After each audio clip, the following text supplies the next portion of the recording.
ஜல்லிக்கட்டு போராட்டம் விரைந்து வா நண்பர்களே. என்னென்னு பார்த்தீங்கன்னா கிருஷ்ணகிரி டிஸ்ட்ரிக்டில் இப்போ நடந்திருக்கிற எருதுக்கட்டு வந்து ரொம்ப வியாபாரமாக போயிட்டுருக்குது. 10,000 ரூபா அட்டை வச்சு விற்கிறாங்க. 10,000, 7,000, 5,000 ரூபாய்க்கு மேலே தான் இருக்குது. நம்மளை மாதிரி சின்ன மாட்டுக்காரங்கெல்லாம் டெய்லி நான் கூலி வேலைக்கு போயிட்டு 500 ரூபா to 700 ரூபா சம்பளம் வாங்கிட்டு வந்து வீட்டையும் பார்க்கணும், மாட்டையும் பார்த்து தெருவு போடுறது எப்படி முடியும்? 10,000 ரூபா அட்டை வைக்கிறாங்க, எப்படி மாடு போட முடியும்? நம்ம லட்சக்கணக்கில் போட்டு எடுத்துருவங்களுக்குன்னா அது சரியாக போகலாம். ஃபஸ்ட்டு 10குள்ளே ப்ரைஸ் அடிக்கிறவங்களுக்குனா சரியாக போகலாம். ஆனால் நம்மள மாதிரி ப்ரைஸ் அடிக்காதவங்களும் பின்னாடி 50 ப்ரைஸ்க்கு மேலே வாங்குறவங்களாம் என்ன தான் பண்ண முடியும்? 7,000 ரூபா, 8,000 ரூபா, 10,000 ரூபாய் ஆயிடுச்சு. 2025 இப்போ 10,000 ரூபா அட்டை வைக்குதுன்னும் போது 2026, 2027 20,000, 25,000 ஆகிப்போம் அட்டையே. அவ்வளோ காசு கொடுக்கும்போது இது மாதிரி பாரம்பரியத்தை மீட்டு எடுக்கணும்னுலாம் இது கலாச்சாரத்துக்காகலாம் நடக்காது. 10,000 ரூபா கொடுத்து அட்டை வாங்கி நான் மாடு போட முடியலன்னா கொண்டு போய் சந்தையில் தான் வைக்கணும் மாட்டை. அப்புறம் எப்படி இந்த பாரம்பரியத்தை எப்படி மீட்டு எடுக்கிறது? நம்ம ஜல்லிக்கட்டு போராட்டம் பீட்டாக்காரர்கிட்ட அவ்வளோ போராட்டங்கள் இவ்வளோ பெரிய உலகமே வியந்து பார்க்குற அளவுக்கு போராட்டம் நடந்து இப்போ ஜல்லிக்கட்டு மீட்டு எடுத்துருக்குது. எதுக்காக? நம்ம பாரம்பரியத்தை காப்பாற்றணுன்றதுக்காக, எல்லோரும் நம்மளுடைய கனவுகளுக்காக தான். ஆனால் இப்போ நம்மளுடைய கனவுகள்லாம் செதஞ்சிக்கு வீணாக போகுது. மாடு போட முடியல, வருத்தமாக இருக்குது. 10,000 ரூபா அட்டை. அடுத்த வாரம் நடக்கக்கூடிய தெருவுக்கு கிருஷ்ணகிரி டிஸ்ட்ரிக்டில் 10,000 ரூபா அட்டை வச்சுருக்கிறாங்க. எப்படி நான் மாடு போட முடியும் சொல்லுங்கள்? அப்போ நம்மளாம் மாடு போடவே கூடாதா?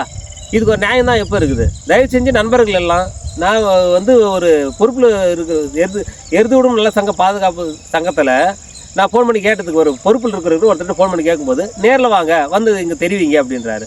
நேரில் தெரிவிக்கிறோம். மாட்டுக்காரங்களும் தயவு செஞ்சு ஒன்று நல்லா புரிஞ்சுக்காங்க.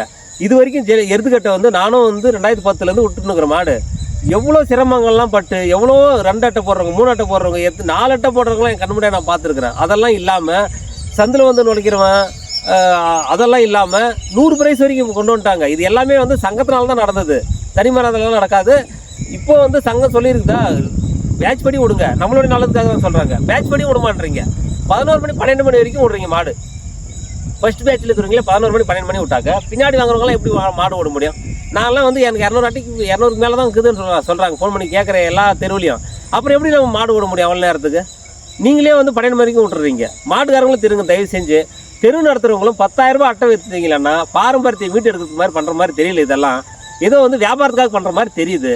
தயவு செஞ்சு அந்த மாதிரி பண்ணாதீங்க.